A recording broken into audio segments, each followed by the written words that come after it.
जय गुरुदेव ब्रह्मर्षि पितामह पत्रिजी गारिकी చాలా మంది మాస్టర్స్ అందరికీ పాదాలు వందనాలు. సో సామాన్యంగా ప్రతి ఒక్కరూ ఉన్న స్థితి నుండి ఉన్నత స్థితికి వెళ్ళాలని ప్రయత్నాలు చేస్తూ ఉంటాం. ఉన్న స్థితి అంటే ఎవరు ఏ స్థితిలో ఉంటే ఆ స్థితి. ప్రాపంచికంగా ఉంటే ఒక స్థితి, ఆధ్యాత్మికంగా ఉంటే ఒక స్థితి. సో ఇక్కడ ప్రాపంచికంగా ఉన్నత స్థితి ఒకటి ఉంది, ఆధ్యాత్మికంగా ఉన్నత స్థితి అనేది ఒకటి ఉంది. ఎవరు ఏ మార్గంలో ఉన్నత స్థితిని పొందాలన్నది వారి వారి జన్మల సంస్కారాన్ని బట్టి ఆధారపడి ఉంటుంది. సాధారణంగా మన సమాజంలో ప్రాపంచికంగా ఉన్నత స్థితికి చేరాలని తాపత్రయపడుతూ ఉంటారు. సాధారణంగా ఈ ప్రాపంచికంలో చాలామంది ఈ ప్రాపంచికంలోనే ఉన్న స్థితిని పొందాలని కోరుకుంటూ ఉంటారు. కారణం ఏంటి అంటే వారు అనేక జన్మలుగా దాని గురించి ఆరాటపడుతూ ఉంటారు. వీరికి ఇంకొక స్థితి ఒకటి ఉంది అన్నది కూడా విషయం తెలియదు. అంటే ఆధ్యాత్మిక స్థితి అనేది ఒకటి ఉంది, దాంట్లో కూడా ఉన్నతంగా పోవచ్చు అన్న విషయం వాళ్ళకి తెలియదు. వాళ్ళు ప్రాపంచికంగా ఉన్న స్థితిని పొందడానికి ఏ ఏ అవకాశాలు ఉన్నాయో తమ యొక్క శక్తి యుక్తులన్నీ దాని మీదే కేంద్రీకరిస్తూ ఉంటారు. కొందరు ఉన్న స్థితి నుండి ఉన్నత స్థితికి పోవడానికి నిజాయితీగా వెళ్ళేవాళ్ళు ఉంటారు, ధర్మ మార్గంలో వెళ్ళేవాళ్ళు ఉంటారు, అధర్మ మార్గంలో కూడా ఉన్నతి చేరాలని కోరుకుంటుంటారు. ఎవరు ఏ రకంగా చేసినా వారు ఉన్న స్థితికి చేరినా సో వారు ఏ రకంగా ఆ స్థితికి వెళ్ళారో దాని దగ్గర కర్మ ఫలితం అయితే అనుభవించాల్సిందే. ధర్మంగా వెళ్తే ధర్మఫలం, అధర్మంగా వెళ్తే అధర్మ ఫలం, నిజాయితీగా వెళ్తే నిజాయితీ యొక్క బలం అందజేయబడుతూ ఉంటుంది. కానీ ఇక్కడ వచ్చే ప్రాబ్లం ఏంటంటే ప్రాపంచికంగా ఉన్నత స్థితి అంటే ఏంటి అనేది తెలియదు, ఎక్కడ దానికి ఫుల్ స్టాప్ పెట్టాలనే తెలియదు. సో ఈరోజు కొన్ని కోట్లు సంపాదించాము, రేపటికి కొన్ని కోట్లు కావాలి, ఆ తర్వాత కొన్ని కోట్లు కావాలి, చనిపోయేంత వరకు ఇప్పుడు ఇది చాలనుకుంటాడు ఆ రోజుకి ఆ రోజు. మరి రేపు మార్నింగ్ లేచేటప్పటికి వాడు ఇంకా ఏదో కావాలనిపిస్తుంది. బట్ ఏది కావాలనిపిస్తుందో వాడికి అర్థం కాదు, ఇంకా ఏదో కావాలనిపిస్తుంది. ఆ కావాలనిపించింది ఏంటి, వాడు గతమంతా ఏమి చేశాడో దానిపైన వాడి యొక్క ఆలోచన ఉంటుంది. అంటే ఏంటి, ఇంకా డబ్బు పైన ఆలోచన వస్తుంది. సో ఆ రకంగా వాడు ప్రాపంచికంగా ఎంత ఉన్నతికి చేరాలో వాడికి తెలియదు. కాబట్టి చనిపోయేంత వరకు ఆ సంపాదనలోనే అలాగే గడిపేస్తూ ఉంటాడు. కానీ అంత కష్టపడి ఆ స్థితికి చేరిన తర్వాత కూడా తాను దేనికోసం అయితే కష్టపడ్డాడో అది ఏది తన వెంట రావడం లేదు, అన్నీ ఇక్కడే వదిలేసి వెళ్ళాల్సి వస్తాను. ఆ విషయం తనకు అర్థమవుతూ ఉంటుంది, కానీ అది మనసులో ఉండదు. కావాలి అన్న తప్పితే అరే దీనివల్ల నాకు ఉపయోగం ఉందా లేదన్న ఆలోచన రాదు తనకు, రానివ్వదంతే మాయ ఏంటి, మనం ఏదైతే పదే చెప్పుకుంటున్నామో అదే మన వాస్తవ స్థితికి వస్తుంది. గతంలో వాడు ఏదైతే అనుకుంటున్నాడో అదే తన ముందు వచ్చింది అంతే. సో ఇక్కడ కానీ దానికోసం తను చేసిన కర్మ ఫలితాలు మాత్రం తన వెంట ఖచ్చితంగా వస్తాయి. ధనమైతే రాదు, ధాన్యమైతే రాదు, ఆస్తిపాస్తులు ఏవి రావు. దానికోసం తను ఏ మార్గంలో ఆ ఉన్నత స్థితికి వెళ్ళాడో దానికి యొక్క కర్మ ఫలాలు అయితే ఖచ్చితంగా వస్తాయి.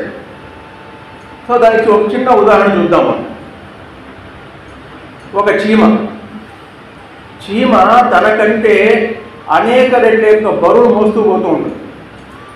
మనం బరువు కంటే తక్కువ మోస్తాం, కానీ చీమ తనకంటే అనేక రెట్లు ఎక్కువ ఉన్న బరువు మోస్తూ ఉంటుంది. అది ఒక ఆకును, తనకంటే ఎన్నో రెట్లు పెద్ద ఆకును తీసుకుంది, దాన్ని తీసుకొస్తూ ఉంది. ఏది తన గుడి దగ్గరికి రావాలి, కొంచెం దూరంలో ఉంది, తీసుకొస్తూ ఉంది, చాలా కష్టపడి తీసుకొస్తూ ఉంది. శ్రమ అయినా సరే శ్రమ అనుకోకుండా తనకు కావాలనుకున్నది కాబట్టి తీసుకొస్తూ వస్తూ ఉంటే ఆ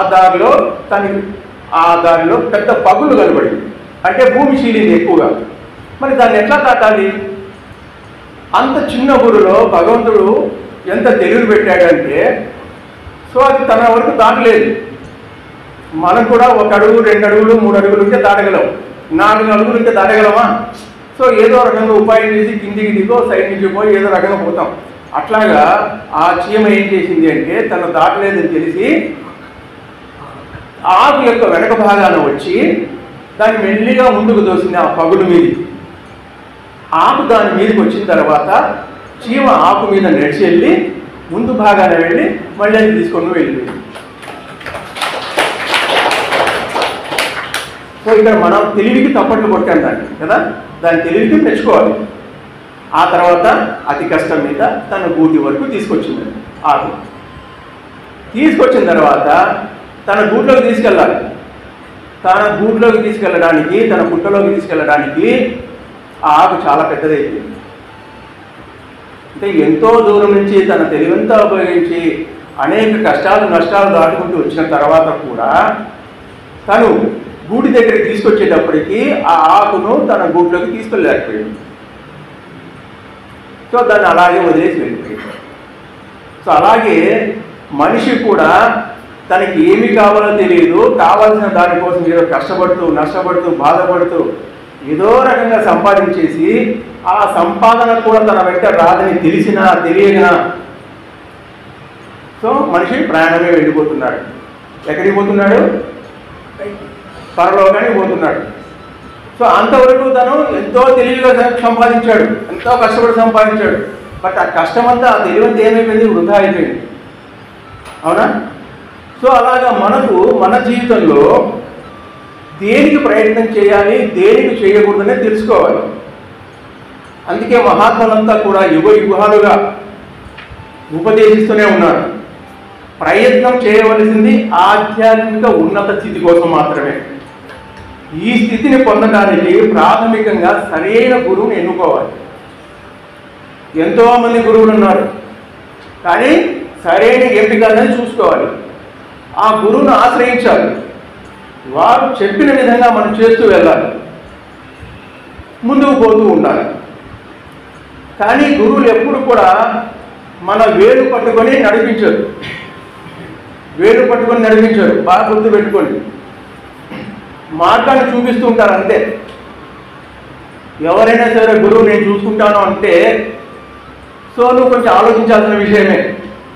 ఎందుకంటే ఎవరు ఎక్కడ చూసుకోవడం లేదు. కృష్ణ భగవానుడు చెప్పారు, ఆత్మానాత్మానమ్మ అన్నాడు. అప్పో తీసుకోపోవన్నాడు బుద్ధుడు. అంటే నీ దీపాన్ని నువ్వే వెలిగించుకోవాలని చెప్పాడు. మరి నేను నిన్ను చూసుకుంటాను అంటే మనం నమ్మాలా వద్దనేది మన మీదే ఆధారపడి ఉంటుంది. ఎవరైనా గురువు నేను చూసుకుంటానులే అని అంటే అయిపోయింది. ఇంకా మనం చాలా ఆలోచించాలి. లేదు నాయన నేను మార్గాన్ని చూపిస్తాను, నీ దారి నువ్వు నడవాల్సిందే అన్నప్పుడు మనము ఆ గురువుని నమ్మవచ్చు. సో ఇలా మోసపుచ్చే గురువులు చాలామంది ఉన్నారు ప్రపంచంలో. సో మోసపోకుండా ఉండడం అనేది మన వంతు. అది వాళ్ళ తప్పు కాదు. మోసపోయామనుకో తప్పు మందే.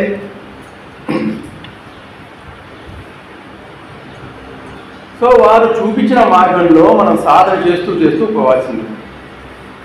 సో మనం ఆధ్యాత్మికం గురించి మాట్లాడుకుంటున్నాం కాబట్టి మధ్యలో ప్రాపంచం గురించి కూడా ఆటోమేటిక్గా వస్తూ ఉంటుంది.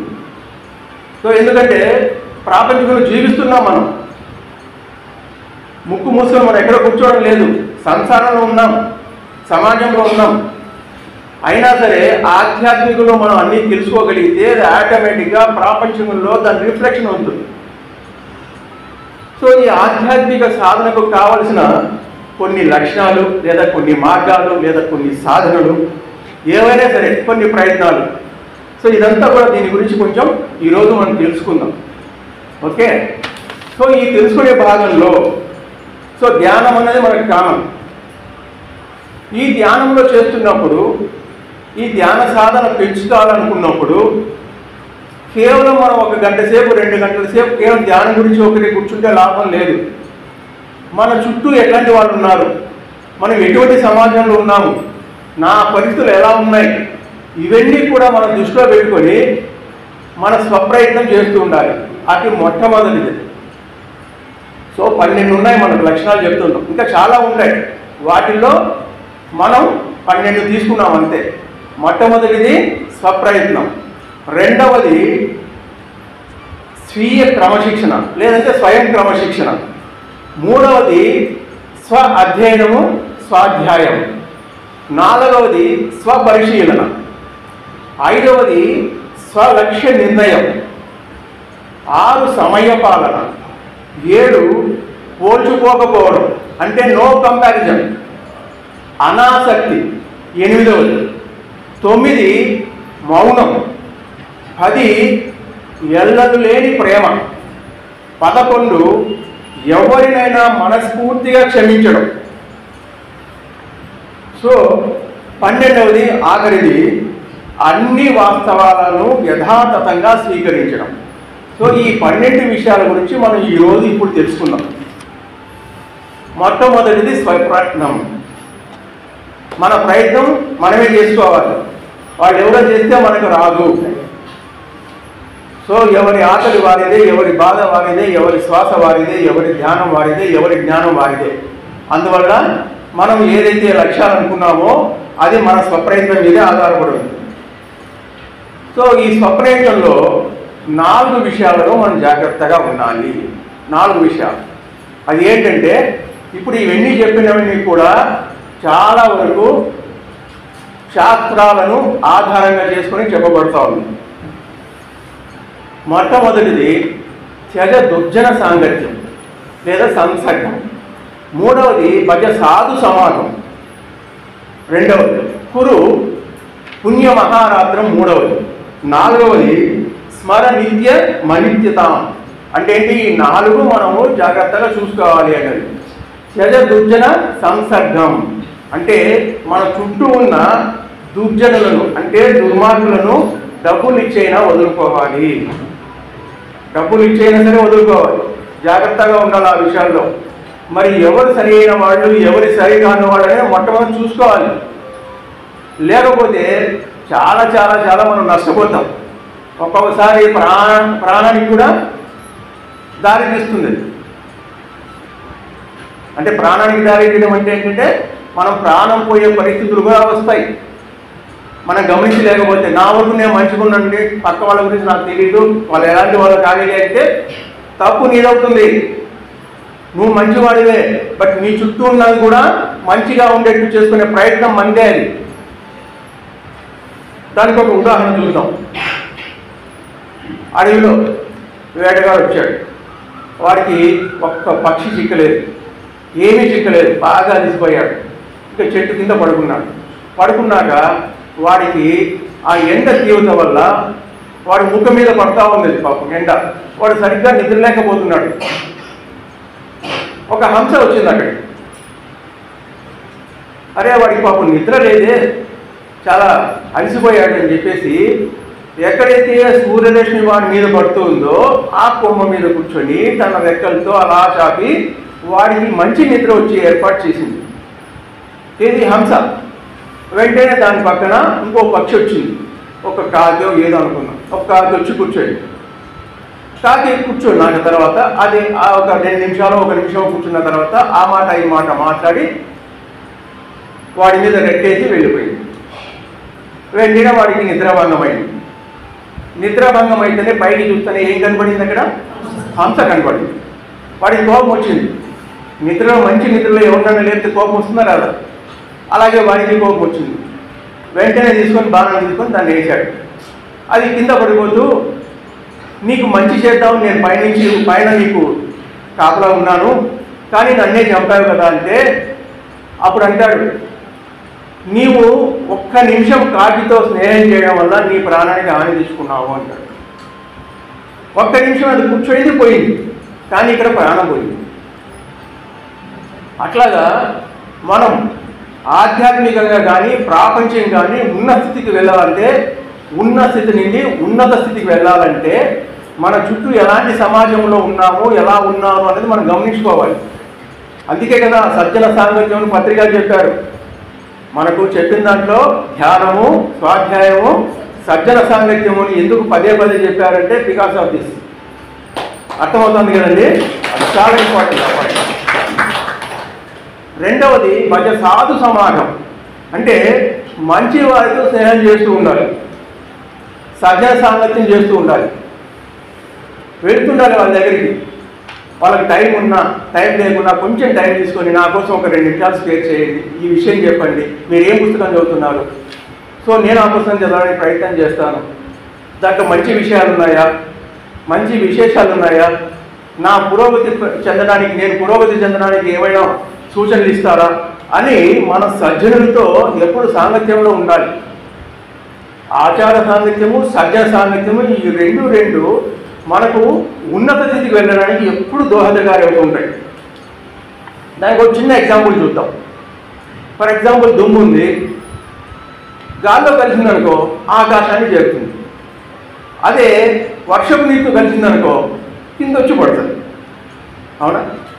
సో దేంట్లో కలవాలన్నది మనం ఆలోచించుకోవాలి, ఎలాంటి వారితో స్నేహం చేయాలన్నది మనం చూసుకోవాలి. 10 గ్లాసుల నీళ్ళల్లో 1 గ్లాసు పాలు కలిపితే పాల విలువ కూడా తగ్గిపోతుంది.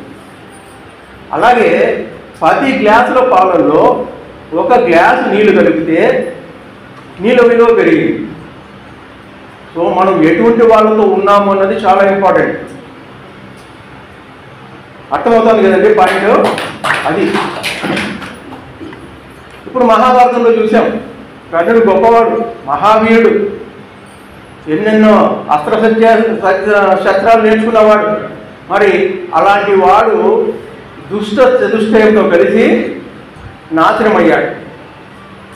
అంటే ఈ భజ సాధు సమాగం అన్నది చాలా ఇంపార్టెంట్, సజ్జన సాంగత్యం అన్నది అంత ఇంపార్టెంట్. దుర్జన సాంగత్యాన్ని ఎంత దూరం పెట్టాలో సజ్జన సాంగత్యానికి మనం అంత దగ్గర అవుతూ ఉండాలి. కురు పుణ్య మహారాత్రం అంటే ఏంటి, నిరంతరము కూడా పుణ్యకార్యాలను ఆచరిస్తూ ఉండాలి. నిరంతరం ఏదో ఈరోజు చేసేసాం పుణ్యకార్యము, ఇంకా 10 రోజుల వరకు, ఇంకా 15 రోజుల వరకు, నీకు ఎక్కడ ఏ సందర్భంలో అవకాశం వచ్చినా, చిన్న అవకాశం వచ్చినా సరే నువ్వు ఆ పుణ్యకార్యం చేయడం మొదలుపెట్టాలి. మరి పుణ్యం అంటే ఏంటి, పాపం అంటే ఏంటి? మనకు మనం దగ్గర అవడమే పుణ్యం, మనకు మనం దూరం అవడమే పాపం. మనకు మనం దగ్గర అవడం అంటే ఎలా అవుతాము అంటే, మన లోపలికి మనం ప్రయాణం చేస్తే, ధ్యానం చేస్తూ ఉంటే మనకు మనం దగ్గర అవుతాం. మనకు దగ్గర అవుతున్నప్పుడు ఏది మంచి, ఏది చెడు, ఏది సత్యము, ఏది అసత్యము, ఏది ధర్మము, ఏది అధర్మము మనకు అర్థమవుతుంది. లేదంటే మనకు అర్థం కాదు. వాళ్ళు ఏదో ఇది చేస్తే పుణ్యం అని చెప్పారంటే, వీళ్ళు ఇది చేస్తే పుణ్యం అని చెప్పారు, బలి ఇస్తే పుణ్యం అంట అని చెప్పేసి మనకి తెలియకనే వాడు ఏదో చెప్పాడు పుణ్యం అని చెప్పేసి నువ్వు చేసావు. వాడికి అది తెలియదు. అది వాళ్ళ నాన్న ఎప్పుడో వాడు చెప్పాడు, వాళ్ళ తాత ఎప్పుడో చెప్పాడు, నాయన బలులు ఇస్తే మంచిది అని చెప్పేసి. వాడికి తెలియదు, ఫాలో అవుతున్నాడు. అది పాపం అని తెలియదు వాడికి. ఎందుకు? ఏ రోజు కూడా ఏ శాస్త్రం చదవాలా, ఏ గురువు దగ్గరికి పోలే, ఏ రోజు తన లోపలికి తను పోలేదు. అది మంచి చెడు తెలుసుకోవడానికి. సో నిత్యము కూడా ఈ పుణ్యకార్యాలు చేయాలి అంటే మన లోపలికి మనం ప్రయాణం చేస్తే తప్ప ఏది పుణ్యమో ఏది పాపం అన్నది తెలియదు. లేదంటే గురువుని ఆశ్రయించాలి, శాస్త్రాన్ని ఆశ్రయించాలి. ఇవన్నీ చాలా చాలా ఇంపార్టెంట్ మన జీవితంలో. ఆ తర్వాత స్మర నిత్య అనిత్యతం అంటే ఏంటి, ఏది నిత్యము ఏది అనిత్యము, ఏది నిత్య అన్నది విచారణ చేస్తూ నిత్యంగా సత్యాలను చూస్తూ ఆ బాటలో నడుస్తూ ఉండాలి. ఏది సత్యము అంటే ఏదైతే నిత్యమో అది సత్యము. ఏది సత్యము అంటే అన్ని కాలాల్లో సమంగా ఉండేది సత్యం. ఇప్పుడు ఈ దేహం ఉంది, ఇది నిత్యమా సత్యమా? ఇది నిత్యము కాదు, సత్యము కాదు, ఇది మిథ్య. ఎందుకు? కొద్ది కాలం పాటు ఉండి మళ్ళీ కనుమరుగయ్యేది. మన చుట్టూ ఉన్న ప్రపంచం ఏదైతే ఉందో, మన బాహ్య కంటికి ఏదైతే కనిపిస్తూ ఉందో అదంతా కూడా నిత్యము కాదు, సత్యము కాదు, ఇది మిథ్య. జగన్మిథ్య, బ్రహ్మ సత్యం. సో ఈ సత్యం ఎప్పుడైతే మనకు అర్థమైందో దీనిపైన మనకు వ్యామోహం తగ్గిపోతుంది. ఈ చుట్టూన్న ఈ ప్రపంచం మీద కూడా వ్యామోహం తగ్గిపోతుంది. ఇది మన స్వప్రయత్నంలో ప్రాథమికంగా మనం మొదటగా ఆచరించవలసినది. సో ఈ స్వప్రయత్నంలో మనం ఎంత లోతుల్లోకి వెళ్తూ ఉంటే మనకు అంత ఆత్మవిశ్వాసం పెరుగుతూ ఉంటుంది. లేదా ప్రతి చిన్న విషయానికి పక్క వాళ్ళనో గురువునో ఏదో ఒక దానికి అడుగుతున్నాం అనుకో, ప్రాథమికంగా అడగాల్సిందే. మరి పోయినంత కాలం అడగకూడదు. ఒక 6 నెలల సంవత్సరమా ఏదో కొంత కాలం పెట్టుకోవాలి. నీకున్న జ్ఞానపరిధిలో ఇంకా 20 ఏళ్ళ నుంచి 25 సంవత్సరాల నుంచి నేను ధ్యానం చేస్తూ ఉన్నా, పుస్తకాలు చదువుతున్నా, ఇంకా నాకు వస్తున్నాయి ఇవి వస్తున్నాయంటే మన లోతుల్లోకి మన ప్రయత్నపూర్వకంగా మనం పోవడం లేదు అనేది మనం అర్థం చేసుకోవాలి. ఎంతకాలం ఇలా వెళ్తాం, ఎన్ని జన్మలుగా వెళ్తాం అనేది మనం చూసుకోవాలి. ఏది ఎప్పుడైతే మనం ఉన్నత స్థితికి చేరాలనుకుంటామో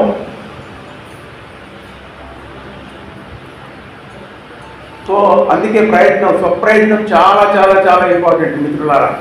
ఓకే, ఇక రెండవది స్వీయ క్రమశిక్షణ, సెల్ఫ్ డిసిప్లైన్. మనం ఈ మాటను చిన్నప్పటి నుంచి వింటూనే ఉన్నాం. స్కూళ్ళల్లో మొట్టమొదటిగా మనకు నేర్పించేది ఇదే, డిసిప్లిన్ నేర్పిస్తారు. ఇలా ఉండాలి, ఇలా నడవాలి, స్కూల్లో కూర్చున్నప్పుడు ఇలా ఉండాలి, టీచర్ని అడిగేటప్పుడు ఇలా చేయాలి, ఇలా అన్నీ నేర్పిస్తూ ఉంటారు. ఇంట్లో కూడా మనం డిసిప్లిన్ నేర్పించాలి. కానీ మనం ఇంట్లో డిసిప్లిన్ నేర్పించడం మనకు తెలియదు, నేర్పించడం లేదు. చాలా కొద్ది మంది మాత్రమే నేర్పిస్తున్నారు. ఇంటికి వస్తానే నువ్వు చైర్లో కూర్చుంటాడు, చిన్న పిల్లవాడు చైర్లో కూర్చుంటాడు. వాడు 5వ క్లాసు 6వ క్లాసు చదువుతుంటాడు. ఎవరో గెస్ట్లు వస్తారు, వాడు ఇట్లా చూసేసి వాడు మొబైల్లో వాడు చూసుకుంటూ ఉంటాడు. ఇంటికి అతిథి వచ్చినప్పుడు నాన్న నువ్వు లేయాలి, వాళ్ళకి సీట్ ఇవ్వాలి, నీళ్లు తాగుతారని అడగాలి, తెచ్చి ఇవ్వాలి. ఇది చిన్నప్పటి నుంచే నేర్పించాలి. ఇది సంస్కారం, ఒక డిసిప్లిన్. ఎంతమంది తల్లిదండ్రులు అవ్వాతాతలు నాన్నమ్మలు నేర్పిస్తున్నారా ఎవరైనా? కొంచెం గమనించండి. మా పిల్లలు వినరండి అంటారు. ఎందుకు వినరు? చెప్పే విధంగా చెప్తే ఎవరైనా వింటారు.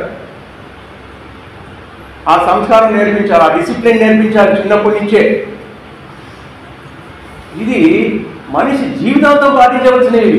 ఈ సెల్ఫ్ డిసిప్లిన్ అనేది ఏదో ఒక్క రోజులో 2 రోజుల్లో 6 నెలలో సంవత్సరమో మేము పెద్దవాళ్ళు అయిపోయినా పెళ్ళి అయిపోయినా మాకు డిసిప్లిన్తో పని లేదు అనడానికి లేదు. జీవితంతో పాటించాలి. ఇది సెల్ఫ్ డిసిప్లిన్. కానీ మన దురదృష్టం ఏంటంటే ఎప్పుడు ఎవరో ఒకరు మన మీద కంట్రోల్ ఉండాల్సిందే. లేదు మనం డిసిప్లిన్ ఉండలేకపోతున్నాం అంటే మన పైన ఆధిపత్యం లేకుంటే ఇష్టానుసారంగా మనకు తెలియక ప్రవర్తిస్తూ ఉంటాం. అది బడి కావచ్చు, గుడి కావచ్చు, రోడ్డు కావచ్చు, సిగ్నలింగ్ పాయింట్ కావచ్చు, ఫంక్షన్లలో బఫే క్యూలలో పోయేది కావచ్చు. అది చాలామంది అది పాటించరు. అరే ఆల్రెడీ ఒక 20 మంది 30 మంది క్యూలో ఉంటారు, వాళ్ళు ఆఖరిలో ఉంటారు. మధ్యలో ఎవరో 10 మంది తర్వాత మన ఫ్రెండ్ ఉంటాడు అనుకో. సో వీడేం చేస్తాడు, మెల్లిగా వెళ్ళి ఆ ఫ్రెండ్తో మాట్లాడుతూ అదే లైన్లో వెళ్ళిపోతాడు. వెనక్కి ఉన్నవాడు ఏమండు అంటే మన ఫంక్షన్ కాదు, వేరే ఫంక్షన్కి వచ్చాడు కానీ వాడేమండు, లోపల మాత్రం తిట్టుకుంటాడు. అరే ఇంతమంది సభ్యతగా క్యూలో నిల్చుకొని ఉంటే వాడు మధ్యలో దూరాడే అన్న నెగటివ్ భావన ఉందే, వాడు సరిగ్గా భోంచేయలేడు. అక్కడ వాడేదో తొందరలో నాకు తొందరగా వచ్చేసింది అనుకున్నాడు కానీ సరిగ్గా భోంచేయలేకపోతాడు. భోజనం చేసినా సరిగ్గా అరగదు, జీతం అవ్వదు. ఎదుటి వాడి నెగిటివ్ వైబ్రేషన్స్ అంత భయంకరంగా ఉంటాయి. వాడి నెగిటివ్ వైబ్రేషన్స్ అవే. ఎందుకు?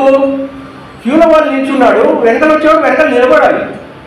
సో ఎప్పుడైనా సబబైన ఆ యాటిట్యూడ్ ఉందనుకో, వాడి యొక్క వైబ్రేషన్స్ ఆ ప్రభావం ఇతరుల మీద చూపిస్తుంది. ఎందుకు? అక్కడ ఎవరు ఆధిపత్యం చేసే వాళ్ళు ఎవరు ఉండరు. మీరు క్యూలో వెళ్ళండి ఫంక్షన్లో ఎందుకు చెప్తారు? ఎవరు చెప్పరు. సో అక్కడ సెల్ఫ్ డిసిప్లిన్ కావాలి. ఆ డిసిప్లిన్ లేనప్పుడు ఏమవుతుందంటే ఆ యొక్క వైబ్రేషన్స్కు గురి కావాల్సిందే. ఎంతసేపు 2 నిమిషాల్లో మనం ఉన్న చోటుకు వెళ్ళిపోతాం. ఏమవుతుంది 2 నిమిషాల్లో? ప్రాణాలు పోతాయా? అలాగే సిగ్నలింగ్ పాయింట్ ఇది చాలా డేంజర్. అక్కడ ఎవరైనా పోలీసు ఉంటే వాడు సక్రమంగా వెళ్తాడు, వెయిట్ చేస్తాడు. అక్కడ పోలీసు లేనంటే వాడు ఇష్టానుసారం అడ్డదిడ్డంగా వెళ్ళిపోతాడు, ఇతరులకు ఇబ్బంది కలిగిస్తుంటాడు. సో ఇవన్నీ కూడా సెల్ఫ్ డిసిప్లిన్ లేకపోవడం వల్ల. సో ఇది జీవితంలో చాలా ప్రభావం చూపిస్తుంది. తన సంసారం మీద చూపిస్తుంది, తన చుట్టూ ఉన్న వాతావరణం మీద చూస్తుంది, తన సంతానం మీద కూడా ఇది ప్రభావం చూపిస్తుంది. ఎందుకు? ఆ డిసిప్లిన్ మనం నేర్పించలేదు కాబట్టి మనం నేర్చుకోలేదు, మనం ఇతరులను చూసి నేర్చుకోము కూడా. సో అది మనం ఉన్నతికి పోవడానికి చాలా అడ్డంకిగా అనేది ఉంది ఆ సెల్ఫ్ డిసిప్లిన్ లేకపోతే. అర్ధరాత్రి అక్కడ సిగ్నల్ పాయింట్ లేదు, కానీ అక్కడ ఎవరు లేరు కదా, అర్ధరాత్రి కదా అని చెప్పి కావాల్సిన చోట క్రాస్ చేయకుండా అంతకు ముందు క్రాస్ చేసేవనుకో, అవతల వాడు కూడా సేమ్ ఉద్దేశంతో అర్ధరాత్రి కదా ఎవరు వస్తుంటాడు అని వాడు అదే క్రాస్ చేశాడనుకో, ఏమవుతుంది? అదే స్పీడు, అదే క్రాస్, డాష్. సో మరణాలు కూడా సంభవించవచ్చు. అదే నువ్వు డిసిప్లిన్ ఉన్నావనుకో, ఎవరైతే వాళ్ళు సెల్ఫ్ డిసిప్లిన్ ఉన్నారనుకో, ఇటువంటి ప్రాబ్లమ్స్ రావు. అందుకే క్రమశిక్షణ, స్వయం క్రమశిక్షణ ఎవరో చెప్పాలి అనేది పాయింట్ లేదు, మనకే అర్థమవుతుంది కదా ఇది. సో ఎప్పుడైతే ఇది క్రమశిక్షణగా ఉండాలనుకున్నామంటే దాంట్లో ఉండాల్సిందే. సో ఎవరైతే క్రమశిక్షణగా ఉంటారో ఉన్నత స్థితికి ఖచ్చితంగా చేరి ఉంటారు. ఉన్నత స్థితిని చేరిన వారిని మనం గమనిస్తే వారి జీవితం అంతా కూడా సెల్ఫ్ డిసిప్లిన్ వచ్చి ఉంటారు ఖచ్చితంగా కూడా. ఫర్ ఎగ్జాంపుల్ మనకు వేరే ఎవరో తెలియదు, మన పత్రికనే తెలుసు మనకు. సో ఆయన ప్రోగ్రామ్ 11 o'clock అంటే 11 o'clock ఇంకా ఒక అరగంట ముందు వచ్చి కూర్చొని ఉంటాడు. ఇంకా ఎవరు వచ్చింటారు? జనరల్గా మనకు 11 o'clock అంటే 12 అయినా పర్లేదు, 11 అన్నారు కదా 12 పోదాం అనుకుంటారు చాలామంది, అవునా? అదంతే. కానీ సార్ మీరు ఉండండి సార్, ఇంకా ఎవరు రాలేదు కదా అంటే పర్వాలేదు, అందరూ వచ్చినాకనే స్టేజ్ ఎక్కుతాము, మనం చెప్పిన టైం 11 కాబట్టి 11కు మనం స్టేజ్ దగ్గర ఉంటాం. స్టేజ్ అయితే ఎక్కడో స్టేజ్ దగ్గర ఉందాం అంటాడు. అంటే ఆయన సెల్ఫ్ డిసిప్లిన్ ఉన్నారు కాబట్టి ఆయన ఉన్న స్థితికి చేరాడు.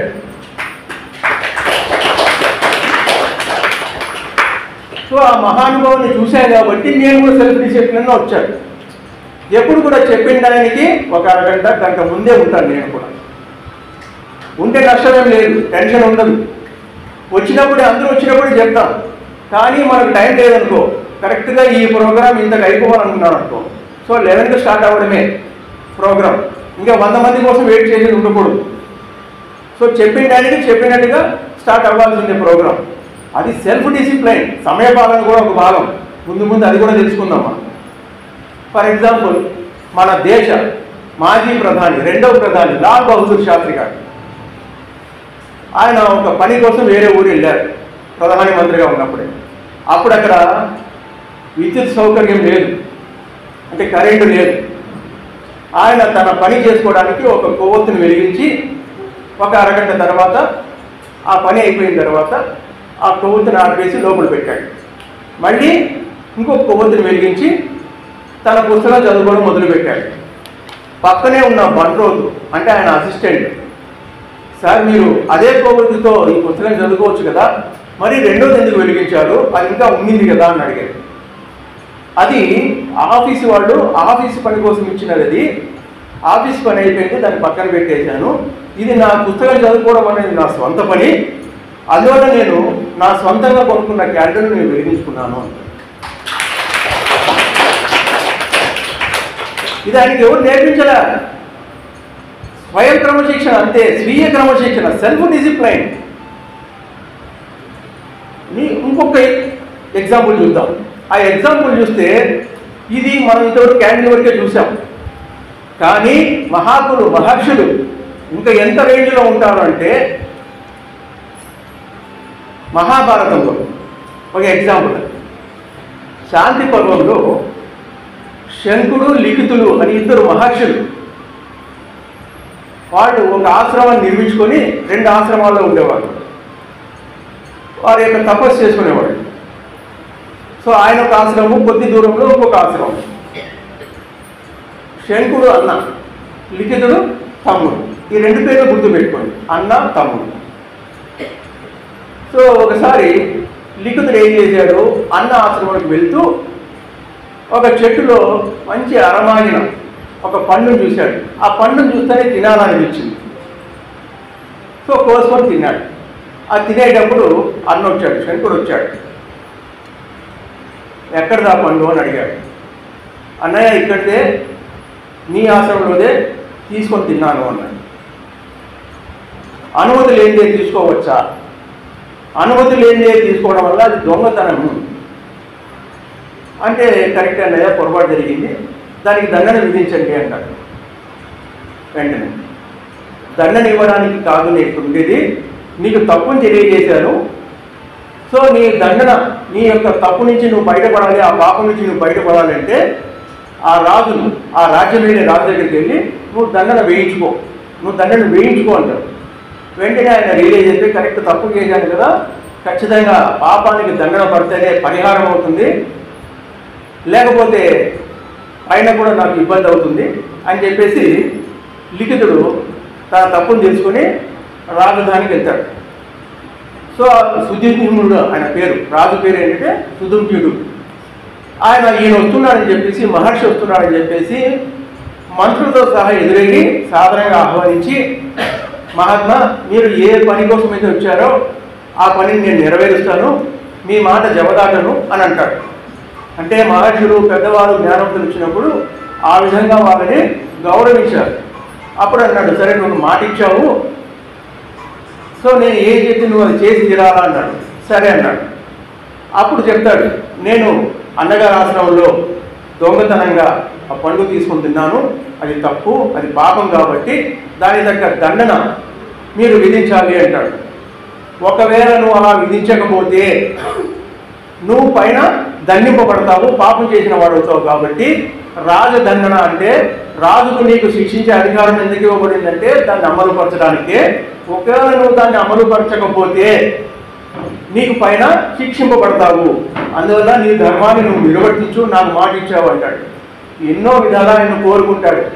అది ఏముంది, చిన్న పండే కదా, మీదే కదా, మీరు ఉన్నారు కదా ఆ ప్రాంతంలో, ఒకవేళ మీరు ఆ పండు తినకపోతే అది కింద రాజు పడేది కదా, ఇలా రకరకాలుగా రాజు చెప్పడానికి ప్రయత్నం చేస్తాడు. ఏది ఏమైనా సరే నువ్వు నన్ను కన్విన్స్ చేయడానికి ప్రయత్నం చేయవద్దు, దొంగలకు ఏదైతే శిక్ష ఇస్తావో నాకు కూడా అదే శిక్ష విధించు అని చెప్తాడు. సో విధి లేక ఆ కాలంలో దొంగతనం చేస్తే 2 చేతులు కట్ చేసేవాడు. ఆయన రాజు ఆయనకు ఆ దండన విధిస్తాడు, 2 చేతులు కట్ చేసేస్తాడు.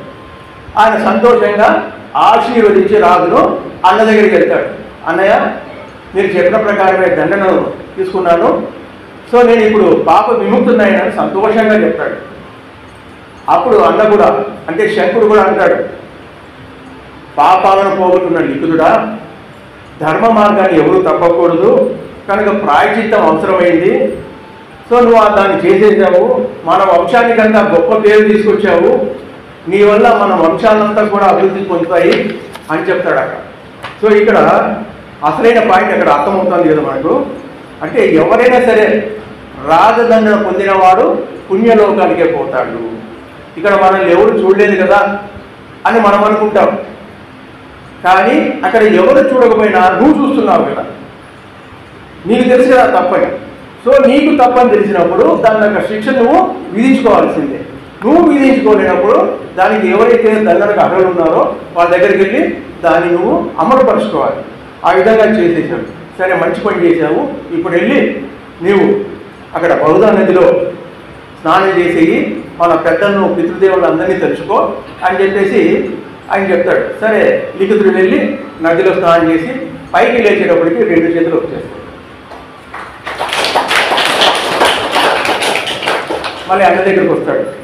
అన్నయ్య, నేను స్నానం చేసి పైకి లేచే లోపల నాకు వచ్చేసాయంటే నా తపస్సు యొక్క గొప్ప కారణంగా భగవంతుడు చేసిన అద్భుతం ఇది. నువ్వు పరిశుద్ధుడు అని చెప్పి పరమాత్మ నిరూపితం చేశాడు అని చెప్పి చెప్తాడు. అంటే ఏంటి, సెల్ఫ్ డిసిప్లైన్ అన్నది ఎంత ఇంపార్టెంటో మనకు అర్థమవుతుంది. అవునండి. సో అందుకే ఇది వాళ్ళు చెప్పాలి వీళ్ళు చెప్పాలన్నది లేదు, మనకు మనమే చూసుకోవాలి ఏది కరెక్టు ఏది తప్పు అన్నది. ప్రతిరోజు బతికినంతకాలం పక్కన వాళ్ళు ఎవరు చెప్పరు. గురువు ఉన్నాడే చెప్తాడులే, ఆయన చెప్పలేదంటే నేను చేసేది కరెక్టే కదా అన్నది అనుకోవద్దండి. అక్కడ మళ్ళీ మనం పప్పులో కాలేస్తాం. గురువు చూస్తూ ఉంటాడు అంతే, సాక్షిభూతంగా ఉంటాడు అంతే. నువ్వు అడిగితే తప్ప చెప్పడు, అది కూడా ప్రతిసారి అడిగితే చెప్పడు. మళ్ళీ ఇంకా ప్రతిసారి అడిగితే చెప్తే నువ్వెప్పుడు అభివృద్ధిలోకి వస్తావు. అందువల్ల ఇది మన సెల్ఫ్ డిసిప్లిన్. తప్ప ఒప్ప కరెక్టా కాదా సత్యమా అసత్యం అన్ని మనం చూసుకోవాల్సిందే. సో అప్పుడే ఆ ప్రయత్నంలో భాగానే మనము ఉన్న స్థితి నుండి ఉన్నత స్థితికి వెళ్ళడానికి ప్రయత్నం చేస్తాం. ఇక్కడ ఏంటంటే మనం పట్టుకుంటున్నాం అన్నీ, పిలిస్తేనే పైకి వెళ్దాం, పట్టుకునేసేపే పట్టుకోవాలి. అంతకంటే ఎక్కువ పట్టుకుంటే నీకు ప్రతిబంధకం అవుతుంది. పట్టుకోవద్దు ఎక్కువ, కొద్దిసేపే పట్టుకోవాలి, ఆ తర్వాత పట్టు విడిచాలి, మళ్ళీ కొద్దిసేపు పట్టుకోవాలి, పైకి ఎక్కాలి. 100 స్టెప్స్ ఉన్నాయి, మొదటి స్టెప్లో కుడికాలు పెట్టావు, సో వెనకాల స్టెప్లో ఉండి వెనకాల పైకి తీయాలి, మళ్ళీ నీ స్టెప్ పక్కన పెట్టాలి, మళ్ళీ ఇంకో కాలు తీయాలి. ఇలా ఇలా చేస్తూనే పైకి ఎక్కుతావు. లేదు ఉన్నట్టు నేను పైకి వెళ్ళాలంటే వెళ్ళలేవు. ఇదంతా కూడా మన సెల్ఫ్ డిసిప్లైన్ స్వప్రయత్నం ద్వారానే జరుగుతుంది. ఇక మూడవది స్వ అధ్యయనము, స్వాధ్యాయము. స్వ అధ్యయనం ఇంపార్టెంటే, స్వాధ్యాయము ఇంపార్టెంట్. స్వాధ్యాయం అంటే సద్గ్రంథ పఠనం. స్వాధ్యాయం అంటే సద్గ్రంథ పఠనం. ఎందరో మహాత్ముల స్వ అధ్యయనమే సద్గ్రంథాలకు బయటకు వచ్చాయి. వారి వారి యొక్క లోపల అధ్యయనం అంతా కూడా గ్రంథాలకు బయటకు వచ్చాయి, గొప్ప గొప్ప గ్రంథాలకు బయటకు వచ్చాయి. స్వాధ్యాయం చేస్తేనే స్వ అధ్యయనం సులభమవుతుంది. స్వాధ్యాయం చేయకపోతే స్వ అధ్యయనం సులభంగా రాదు. అందుకే చాలా చాలా ఇంపార్టెంట్ పుస్తకాలు చదవడం అనేది చాలా ఇంపార్టెంట్. మాకు పుస్తకాలు చదువు రాదండి, పుస్తకాలు చదవలేము అంటే ఇప్పుడు యూట్యూబుల్లో అనేక పుస్తకాలు వచ్చాయి. ఎంతోమంది మహాత్ములు వాటిని చెప్పడం మొదలుపెట్టారు. చక్కగా వినండి. అయ్యో మాకు చెవుడు వచ్చిందనుకో, మిషన్ పెట్టుకొని వినండి, ఏం పర్వాలేదు. మనము ఏదో రకంగా ఆ జ్ఞానాన్ని పొందాలి అంతే. ఓకే. సో ఇక్కడ భగవంతుడి సృష్టిలో కూడా ప్రతిదీ ఒక ఆధ్యాత్మిక పాఠాన్ని నేర్పిస్తుంది. ప్రతిదీ కూడా మనం చూసే విధానంలో తేడా ఉంది, కానీ సరిగ్గా చూడలేకపోతున్నాం. చూడగలిగితే ప్రతిదీ ఒక పాఠం నేర్పిస్తుంది. ఇప్పుడు బియ్యపు గింజకు వరి గింజకు ఉన్న తేడా ఏంటి? ఒక పొట్టు ఒకటే. ఓకే. ఆధ్యాత్మిక అంతా కూడా దాగింది. మనం రోజు అన్నం తింటున్నాం, కానీ జనరల్గా ఆలోచన మనకు రాదు. పొట్టు ఉంటే వరి గింజ, పొట్టును తొలగిస్తే బియ్యం గింజ. ఓకే. పొట్టు ఉంటేనే మళ్ళీ గింజ మొలుస్తుంది, అవునండి. బియ్యాన్ని పెడితే మొలవదు, పొట్టు ఉంటే మొలుస్తుంది. ఒకవేళ పొట్టు తీసేసామనుకో మళ్ళీ మొలకెత్తదు. పొట్టు ఉంటే అజ్ఞానము, పొట్టు తీసేస్తే జ్ఞానం. అజ్ఞానంలో ఉంటే పునర్జన్మ, జ్ఞానంలో ఉంటే జన్మరాహిత్యం. అజ్ఞానంలో ఉంటే పునర్జన్మ, జ్ఞానంలో ఉంటే జన్మ లేదు. సో ఎంత గొప్ప పాఠం నేర్పించింది కదా మనకి ప్రకృతి. అట్లా మనం చూడగలిగితే అన్నీ నేర్చుకోవచ్చు ప్రకృతి నుంచి. అందుకే నేను చెప్పారు దత్తాత్రేయ స్వామి, నాకు ప్రకృతి నుంచి 24 మంది గురువుల దగ్గర నుంచి చాలా నేర్చుకున్నానని చెప్పారు. సో అన్నిటి నుంచి నేర్చుకున్నాను ఆయన, కానీ మనకు పర్టికులర్గా 24 పేర్లు చెప్పారు అంతే అక్కడ. అందుకే మనందరూ కూడా చక్కగా సద్గ్రంథపఠనం చేయాలి, సజ్జన సంగతం చేస్తుండాలి, సత్సేవ చేస్తుండాలి, అంటే సరైన సేవ చేస్తుండాలి, స్వాధ్యాయం చేస్తూ ఉండాలి. ఎప్పుడైతే ఇవన్నీ చేస్తూ ఉంటే మన లోపాలు మనకు అర్థమవుతూ ఉంటాయి. వాటిని సరి చేసుకుంటూ మళ్ళీ మళ్ళీ పునరావృతం కాకుండా జాగ్రత్త పడుతూ ఉండాలి.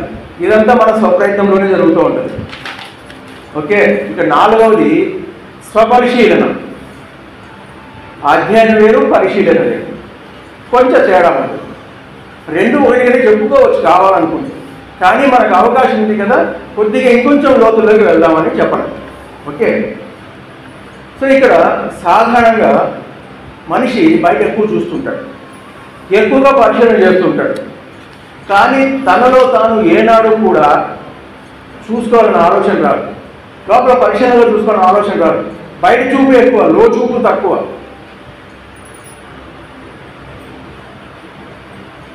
ప్రాపంచంలో ఇది ఇంకా ఎక్కువ ఉంటుంది. ఆధ్యాత్మికంలో బయట చూపు తక్కువ ఉంటుంది. వాళ్ళు ఎలా ఉన్నారు, ఏం చేస్తున్నారు, ఇది తక్కువగానే ఉంటుంది. ఎలాంటి చీర కట్టారు, ఎలాంటి డ్రెస్ వేసుకున్నారు, ఎలాంటి నగలు వేసుకున్నారు, మొన్న కూడా ఈ ఫంక్షన్ ఇదే చీర వేసుకున్నారా, ఇలాంటివి ఆధ్యాత్మిక ఉన్న వాళ్ళు చాలా తక్కువగా చూస్తారు. అది ప్రాపంచికం ఉన్న వాళ్ళు మాత్రం కొంచెం లోతుల్లోకి చూస్తారు. బయట చూపు ఎక్కువ ఉన్నంత కాలంలో లో చూపులోకి వెళ్ళలేము. లో చూపు ఎక్కువ అవుతున్న కొద్దీ బయట చూపు యొక్క ప్రాధాన్యత మనకు తెలియక తగ్గిస్తూ పోతాం. సో బయట చూపు వల్ల ఇంద్రియాల చాపల్యం ఎక్కువ ఉంటుంది. లో చూపు వల్ల ఇంద్రియ నిగ్రహం తిరుగుతూ ఉంటుంది. భగవాన్ బుద్ధ కూడా ఇలా చెప్తున్నాను, ఎవరైనా సరే నేను చెప్పే ఈ 5 విషయాలను తప్పక పరిశీలన చేసుకుంటూ నిరంతరం గుర్తు చేసుకోవాలని చెప్తున్నాడు ఆయన భగవాన్ బుద్ధ. సో నేను జరాధర్మి, నేను వ్యాధిధర్మి, నేను మరణధర్మి, నేను వియోగధర్మి,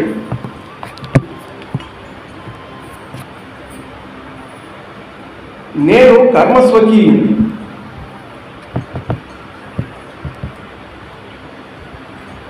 అని చెప్పేసి దీనికి మీరు ఇవన్నీ నిరంతరం పరిశీలన చేసుకోండి అని చెప్తూ ఉన్నాడు.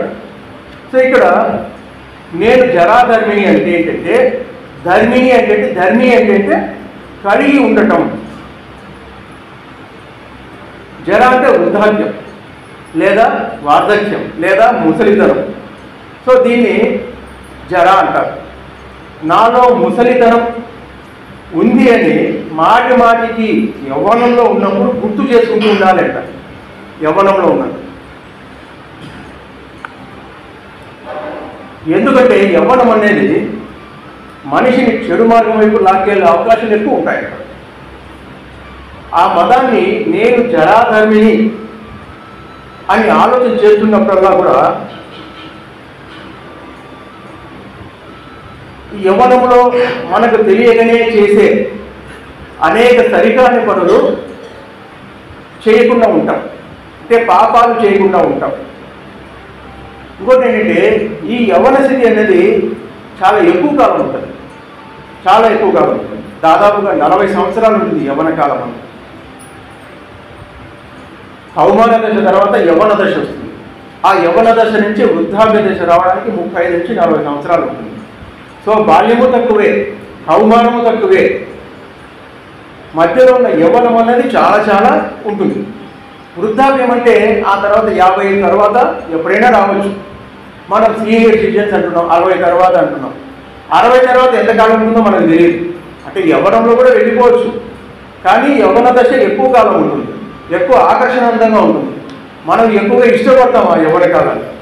అప్పుడు మనం నేను జరాధం, నాకు వార్ధక్యం అనేది ఉంది, ఇప్పుడు నేను విడిసిపాట పడకూడదు, చాలా జాగ్రత్తగా ఉండాలి, ఈ సమయంలో చేయాల్సినవి కరెక్ట్గా చేయాలి, వృద్ధాప్యం వచ్చే లోపల నా జీవితాన్ని నేను సక్రంగా చూసుకోవాలి అని నిత్యంగా మనము అనుకుంటూ ఉండాలి అంటాడు. అంత మాత్రాన వృద్ధాప్యం కాదు మనకు. వృద్ధాప్యం రావాలని కోరుకోవడం లేదు. నాకు ఎప్పుడైనా సరే వృద్ధాప్యం వస్తుందని ఆలోచన ఉంటే చాలు, మనకు మిడిసిపాటు పడకుండా ఉంటాం. నాకు ధనజన యౌవన గర్వం హరది నిమేషిత కాల సర్వం అని శంకరాచార్య చెప్పారు. అయ్యా నాకు ఇంత ధనం ఉంది, యవ్వనం ఉంది, సంపద ఉంది, బంధువులు ఉన్నారు, వాళ్ళు ఉన్నారు, వీళ్ళు ఉన్నారు అని నువ్వు అనుకోవద్దు. ఏమైనా సరే ఒక్క క్షణకాలంలో అన్నీ వెళ్ళిపోతాయన్నాడు. నువ్వు పోతే ఇంకేముంది, ఇవన్నీ ఏమీ లేదు. సో అదే బుద్ధుడు చెప్తున్నాడు. బుద్ధుడు తర్వాత శంకరుడు 2005 సంవత్సరాల క్రితం చెప్పబడింది ఇదంతా కూడా. శంకరాచార్య కూడా అదే చెప్పాడు. ఏ మహాత్ముడైనా అదే చెప్తారు. ఆధ్యాత్మికంగా ఎందుకు వాళ్ళు ఉన్న స్థితిలోకి పోయారంటే ఇవన్నీ వాళ్ళు ఫాలో అయ్యారు కాబట్టి. మనం కూడా ఆ మార్గంలో వెళ్తే మనం కూడా ఫాలో అవుతాం, మనం కూడా ఆ స్థితికి వెళ్తాం. సో ఇవన్నీ కూడా మనము నేను జరాధర్మిని అని గుర్తుపెట్టుకోవాలి అని చెప్తున్నాను. ఇక రెండవది నేను వ్యాధి ధర్మిని. అంటే వ్యాధి అంటే రోగం. నాలో రోగం అనేది ఉంది. రోగం లేని వాడు ఎవరైనా ఉన్నారా? ఏదో ఒక రోగం ఉంటుంది. ఒకవేళ మనిషికి శారీరక ఆరోగ్యం ఉన్నా కూడా మానసిక ఆరోగ్యం ఉండదు, మానసిక ఆరోగ్యం ఉన్నా కూడా శారీరక ఆరోగ్యం లేకపోవచ్చు. ఏదో ఒక రోగం అయితే ఉంటుంది మనిషికి. అందుకే నాలో రోగం అనేది ఉంది, అందుకే నేను వ్యాధి ధర్మిని కూడా. ఈ విషయాన్ని పదే పదే గుర్తుకు తెచ్చుకోవాలంటున్నాడు ఆయన. దానివల్ల నేను ఎప్పుడు కూడా ఆరోగ్యవంతున్నే అన్న మదం వెళ్ళిపోతుంది. ఇప్పుడు చాలామంది ఏమండి మీకేమన్నా ఆరోగ్యం బాగుందంటే నేను ఫస్ట్ క్లాస్ అంటే దేవుని దయ వల్ల నాకే షుగర్ లేదు, బీపీ లేదు, అది లేదు, ఇది లేదని గొప్పగా చెప్తారు. అంటే ఆ రోగం ఉన్న వాళ్ళకి దేవుని దయ లేదట కదా. సో అక్కడ ఆలోచన విధానం రాదు. దేవుని దయకు నీకున్న రోగానికి సంబంధం లేదు. నీకున్న రోగము నీ యొక్క కర్మ ఫలాలు అంతే. ఇక్కడ దేవుడు ఎక్కడ ఇన్వాల్వ్ అవ్వలేదు. నీ రోగానికి దేవుడు ఎందుకు ఇన్వాల్వ్ అవుతాడు? సో నేను చాలా ఆరోగ్యవంతున్నాను, వెరీ ఫిట్ అని అనుకుంటే నీకు లెక్క చేయడం వస్తుంది. ఎవరిని లెక్క చేయవు నువ్వు, చూసుకుందాంలే అంటుంటావు.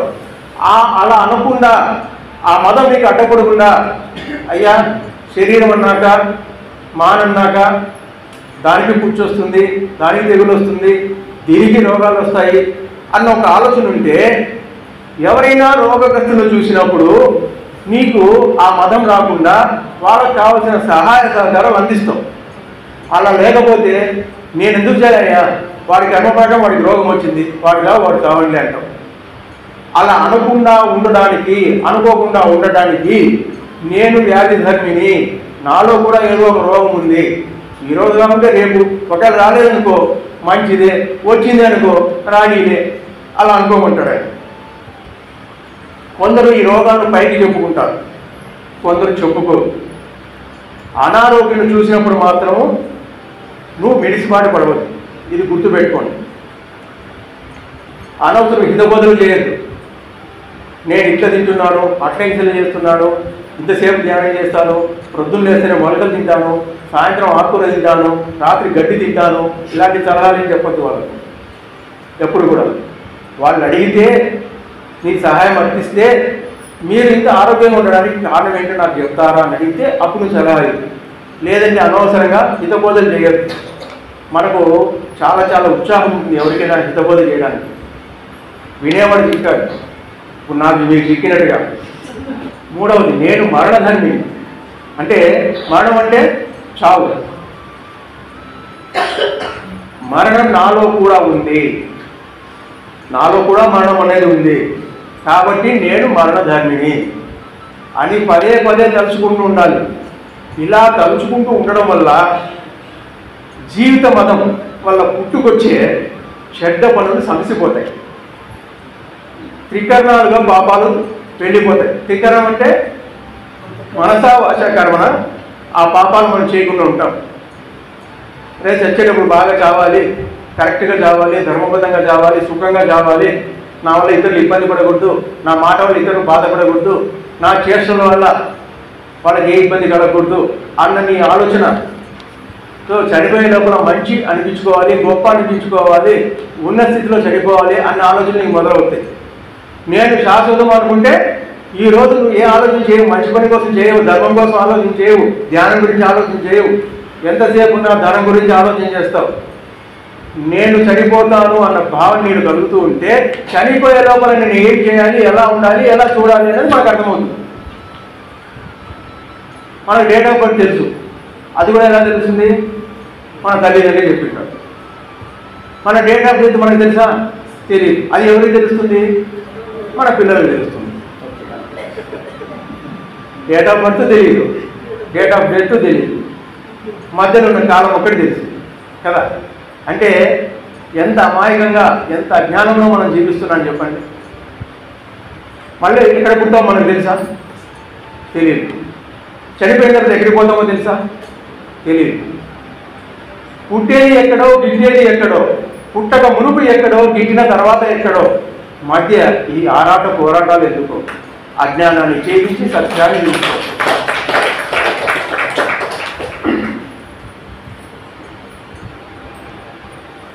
కానీ మనకు గడిచిన కాలం తెలుసు. అంటే మనకు బుద్ధి వచ్చినప్పటి నుంచి ఇప్పటి వరకు ఉన్న గడిచిన కాలం తెలుసు. మిగిలిన కాలం ఎంతో మనకు తెలియదు. అయితే మరణం అయితే తప్పదు కదా. ఆ మిగిలిన కాలం అన్నది ఈ క్షణమైనా కావచ్చు, మరుక్షణం కావచ్చు, మరో సంవత్సరం కావచ్చు, అది ఏమైనా కావచ్చు.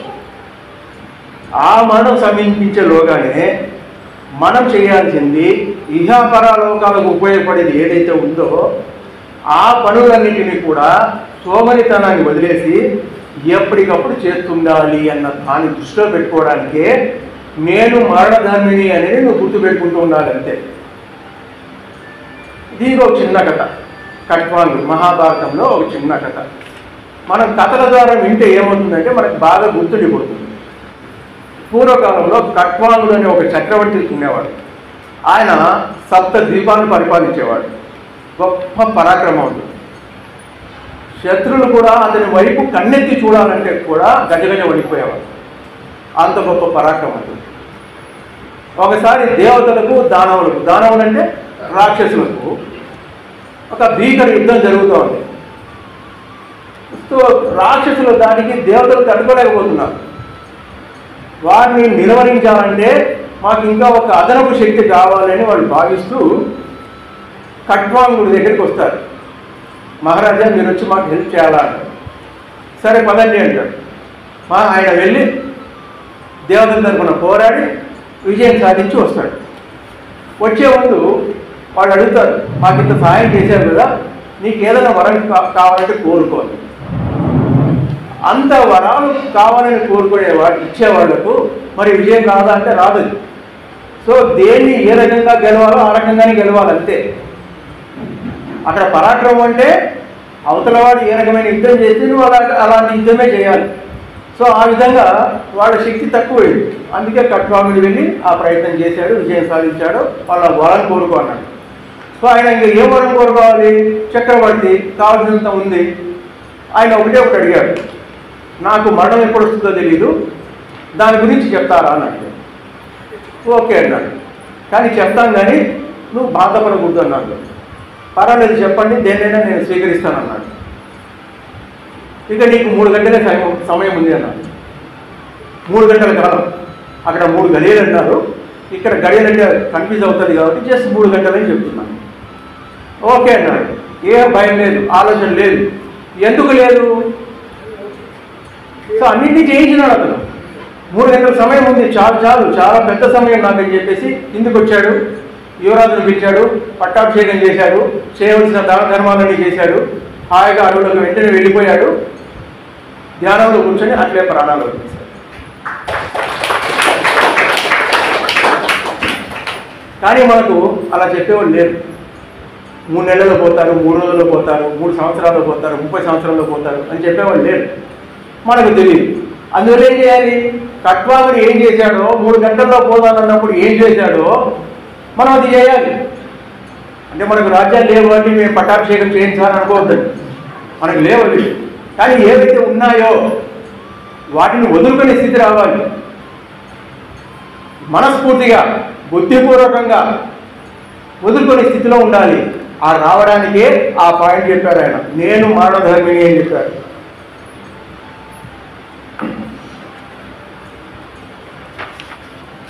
నాలుగవది, నేను వియోగధర్మిణి. వియోగం అంటే ఏంటంటే, యోగం అంటే కలిసి ఉండడం, వియోగం అంటే విడిపోవడం, దూరంగా ఉండడం. ఇష్టమైన వారితో కానీ ఇష్టమైన పదార్థంతో కానీ నాకు వియోగం ఉంది అని మాటి మాటికి గుర్తు చేసుకోవాలి.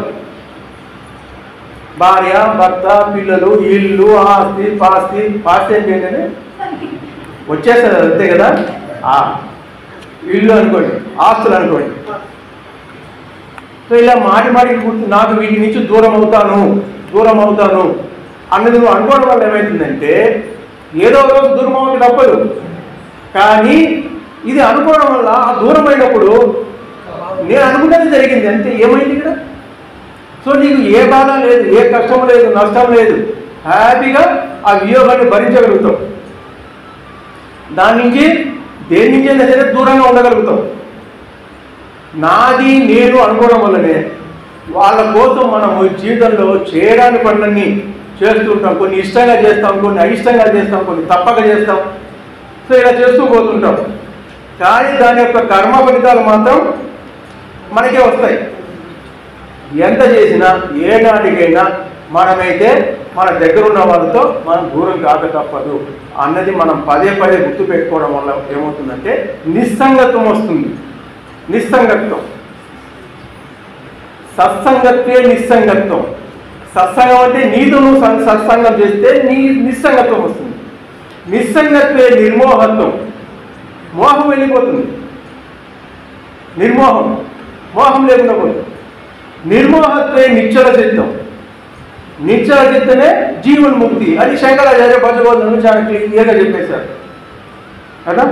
సో ఇక్కడ మనము అందుకే ఈ వెంపర్లాట మానే అని చెప్పాడు. ఇక నేను కర్మ స్వకీయుణ్ణి అని చెప్తున్నాడు. అంటే కర్మ తప్ప మిగిలినవన్నీ అతని నుండి విడిపోతాయి.